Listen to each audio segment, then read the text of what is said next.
Georgia. They played some very good football. We had a few opportunities early, did not play our best. We knew we had to execute at a high level and did not do that. So got to get that behind us and look forward to this week's challenge with Louisville. Yeah, unfortunately, CJ will be out for the remainder of the year. Yes. Yeah. He has a mid-foot injury. Liz Frank will require surgery tomorrow morning.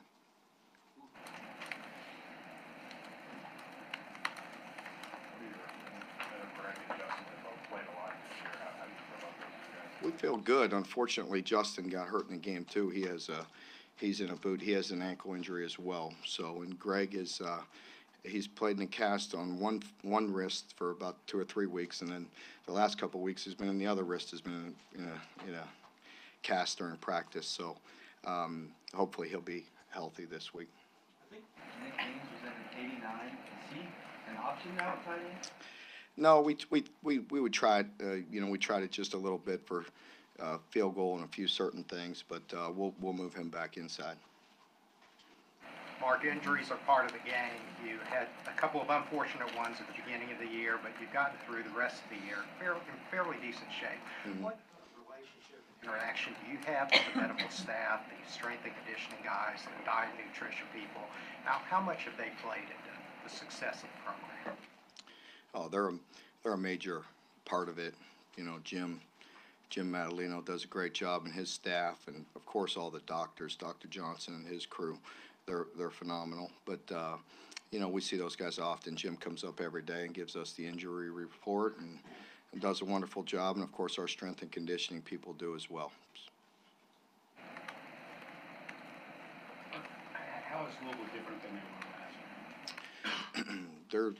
They're still a very good football team. Really, when you have a Heisman Trophy winning quarterback back there behind center, puts a lot of pressure on you. He's a fantastic football player.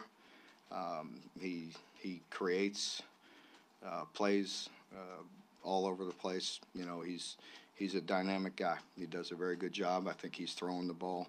He's always thrown the ball good in my eyes because he's always been so dangerous. He's got such good touch on it. But he's definitely, you could just see from experience, just sitting in back there and distributing the ball. When he has time, he does an excellent job there. Of course, he ad-libs and, designed run plays, whatever it is, he can put a lot of pressure on you. Last year, I think A.J. played the role of the dual threat quarterback in practice. How do you prepare for Lamar this week? Yeah, we're gonna look into that. We have a few guys in mind, but I think we may go with Mushi a little bit today. He's involved in the offense some, but he also comes over and helps us when we need the speed at wide receiver. He helps us there. He's been, he's such a good team player. He has an active role in special teams, but I may talk to him and see if he'll come over and do that. Zaire did that last year as well, but he's not been 100% healthy last week, and I'm not sure where he'll be right now, but Zaire helped us as well. You sort of touched on it a second ago. Through experience, how, in your opinion, has Lamar gotten better from last year to this year? I just think, just like any quarterback, just like any player, just experience, just more reps, just seeing things, and it's just a normal progression. He was excellent a year ago. He's excellent now. I think where you see the growth is just the poise maybe in the pocket and in the time to distribute the ball. Mark, when you first came here, a lot of the fans said, all we want is a victory against Louisville. And now those very same fans say, unless you beat Louisville, we're probably going to be disappointed. Is that a fair assessment of a measuring yardstick of how far? Don't trap me into saying what's fair and not fair. Yeah, I don't go there often. What's fair and not fair? That's up to the fans, and they have every right. And we all have high expectations, and so that's a good thing. So I'm not disappointed with that. What other plays catch your attention that fans for Kentucky should be aware of that could be a challenge for you? With Lamar? No, other than him. Oh, well, just, they're a good football team. You know, they're good across the board. They're good on offense and defense and special teams. They're well coached, and of course, you know, Lamar's a big part of it. Mark, the defensive coordinator you faced him last year at Mississippi State, has he changed Louisville's defense from what Todd was doing there before? Yeah, to some, I mean, they're similar in some ways. So they're both very multiple, but very similar to what he was doing at Mississippi State. To follow up with you, John, though, but you know, I think it's a good thing. You know, I saw somebody, I think Slacks tweeted that it's the best finish we've had back-to-back in the SEC, and I'm disappointed about that as well. I think everybody, you know, I said that last week, you know, was looking to, we had one more opportunity to get another SEC victory this past week, and that didn't happen. But I am proud of the way we're continuing to improve. Jordan Bonner was on the senior day list as a junior. What's his situation?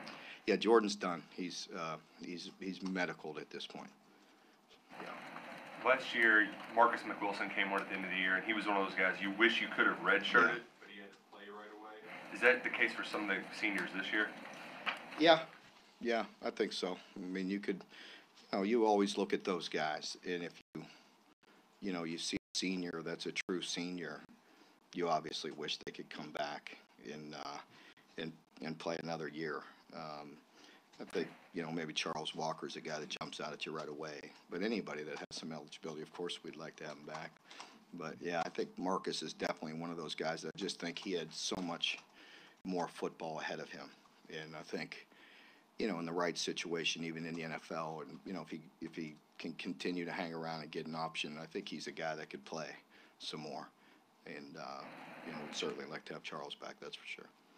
Now 5 years in, not having to make as many of those decisions as your freshman. I do feel better about that. I feel, you know, as we look at some of these guys that are redshirting this year, and we thought about playing them, at this point, of course, I'm glad that we were able to save quite a few of them, because that'll pay dividends 5 years down the road for sure. You know, and even a lot of times, you know, there's two theories on that. If you get some guys some reps, you think it helps them as a sophomore. But sometimes redshirting them helps them because they do get extra lifting. They get some extra time with Coach Ed and those guys, and it helps their bodies a little bit more. So, especially for the big guys, I think it's really good to redshirt them. Any status update on Mike Edwards or Quentin O'Hanlon? Mike will be fine, and Quentin should be good. Hopefully, we'll see. He had a ankle, but it wasn't a high. It's a regular ankle, so hopefully he'll be okay. Jim will come in just a senior class leader. Yeah, just really appreciate those guys. They've been really a joy to coach, and as I've mentioned countless times in here throughout preseason and throughout the year, that the leadership on this team is very strong, and it starts and ends with the seniors. Those guys have been very good and instrumental in some of the positive steps that we've taken, and you know, hopefully the younger guys will learn from that and continue to grow and push the program forward. What does it say about Nick Haynes' role in continuing to pick this captain every week? Yeah, I think he just deserves that. I think that's who he is. He's done a lot for this program. He's you know, he's sacrificed a lot, and he's not at 100% health, and so but he's still a very good leader and a captain. Steven Johnson and Courtney Love, they're playing in their final game Saturdays. Only 2 years here, but they played a big part. What kind of legacy do you think they left, and how have they helped your team get to a new level? Yeah, I think they just, you know, it's hard, again, to describe exactly how much they've done for us.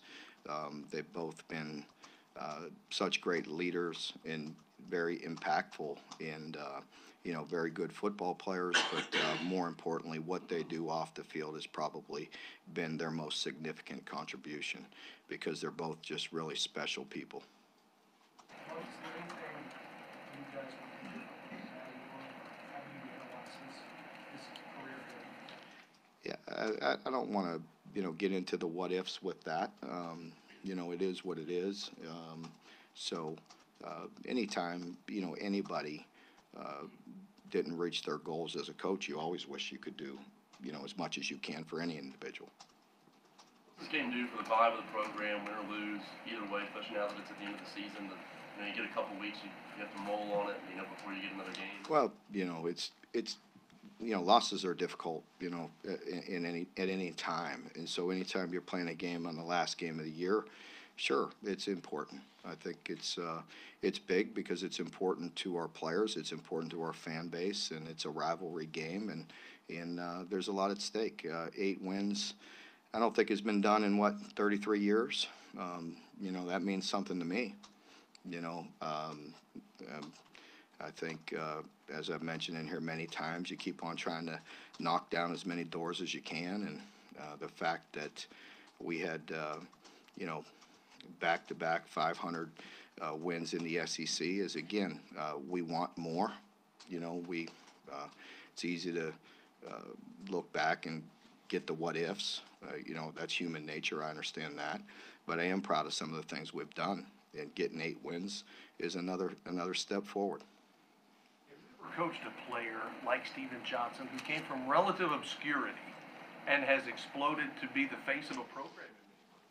No, I can't say that I have. I definitely have been around guys that have come out of nowhere and been All-Americans, first-round draft picks, and Thorpe winners and things like that. I have done that. I coached a Thorpe winner and Antoine Cason that nobody recruited, and was a great player for me in Arizona and so on. But I've only been a head coach for 5 years, so I can't say anything about quarterbacks. So certainly as a quarterback and haven't been around it, So just appreciate Steven. You could go on and on, but he's definitely, as we've mentioned, he's a leader, and he's a winner, and he's done a lot of good things, and we appreciate him. Yeah, he'll be fine. He's fine. He's like Gumby. He's good to go. He's good. Beat him up. He's good. He's good. Yeah, he's good. You mentioned earlier that your team has improved this year, and I know sometimes it's hard to see because of the SEC schedule, but how has your team improved from game 1 to this week? I think we've been more consistent. I think in our approach, the way we prepare, the way we've played. We all want to play better every week. We're striving for perfection, but I just think their mentality. I think we're still more mature each and every year. We're getting more mature to be able to handle the schedule. We've improved that way, just the way we practice and the way we've gone about our work for this entire year. I haven't had to alter schedules and taper things back, and that's a good sign for the future because your guys are mentally and physically able to handle more and more. Doesn't mean there's still not a lot of things that we need to get cleaned up, and we'll continue to do that, but just physically and mentally, there's growth. There's no doubt in my mind. It seems like you've been some young defensive line for the last few weeks. That's really been known players, Quentin or TJ Carter. How much hope does that give you? It gives us a lot of hope. It does. I've been very, very impressed once again with Quentin. I think he's definitely going to be a very good football player, and he's very big, but he's sudden. He has some movement about him and some explosiveness that you really like. And same with TJ. I think he's a guy that unfortunately we did have to play as a freshman, but that's one of those guys he's got, as soon as this season's over, he's got to get right in the weight room. He's got to eat and lift and just grow and mature, but very talented. Mark, that was one thing about going back to Steven. What thing has he revealed to you since he's been here that maybe you didn't see when you were recruiting him? Maybe about his character, about his poise. Yeah, I mean, I'd be lying if you just sat up here and said you knew exactly what you were going to get. I mean, that's not true. We do a lot of research. We work hard to get to know these guys, and Steven, we recruited probably less as far as time, than a lot of guys. So, we're fortunate to get the player that we've gotten. He has probably exceeded expectations as far as some of those intangibles that you're looking for a guy to come in and be a junior college transfer and to have the type of leadership that somebody in here was just asking about is definitely something special. Mark, that was a big-time college football atmosphere down at Sanford Stadium. How do you think your team handled that, and what do you think it's going to take for Kentucky to be able to reflect that type of atmosphere at Kroger Field? Yeah, you know, obviously it's a great environment. You go into a place like that with the tradition and the players that they have. I mean, they're a very talented football team. As I mentioned after the game, for a good portion of this season, they played like the #1 team in the country. They had one hiccup in there, and you know, we got them a week after that, and certainly I'm sure Kirby had their full attention all week, and they played very good in a very hostile environment. And I would think the parts of the game that I was disappointed with was you know, you have to play and you have to execute at a high level. I don't feel like we did that all the time. I feel like, you know, there's technique issues that still the game is a fundamental game. And, you know, we all have to scheme and draw up a lot of things and all that, but you still have to fundamentally play the game the way it's supposed to be played. And I think we took a step back at times in that game. And also, you know, some missed opportunities, some mistakes. And, you know, that can't happen. You know, we start the game, you know, playing straight up, playing pretty good. You know, we get a stop, we get an interception, we get, you know, again, we get, you know, we get 3 points, and then the you know, the mistake on the block punt, you know, that can't happen. You know, that's a big mistake. That's a big momentum swing right there. And, you know, to go in knowing you have to play a very good football game and making mistakes like that does not help you. And, you know, you get behind and some bad things start happening. So, you know, I'm rambling there. But bottom line is we did some good things, but I think we did take a step back in certain areas, and we need to get that cleaned up.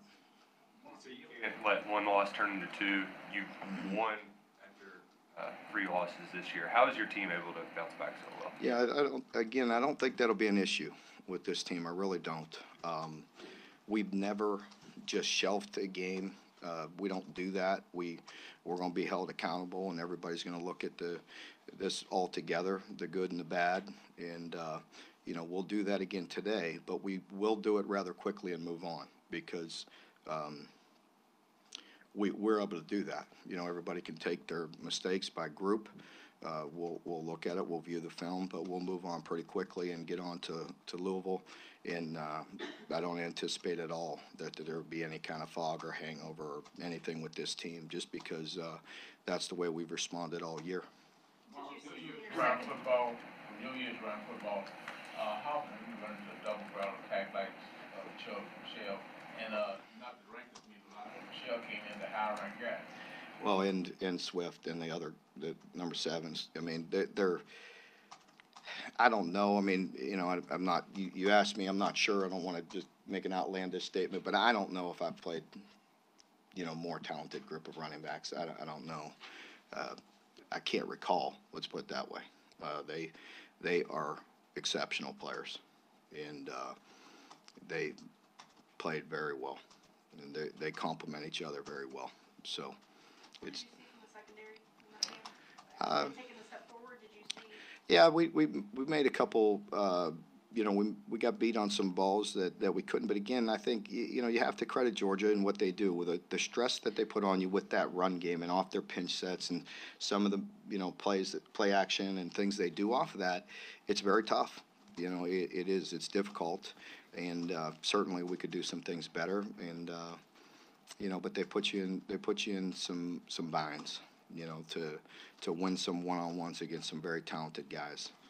What kind of growth have you seen from Garrett Johnson, not just on the field, but off the field in his time? Yeah, I think that's a great point, because Garrett really sometimes flies under the radar. He's made tremendous growth off the field, on the field.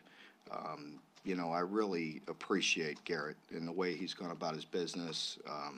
He's reliable. A lot of his catches throughout this year are critical third downs.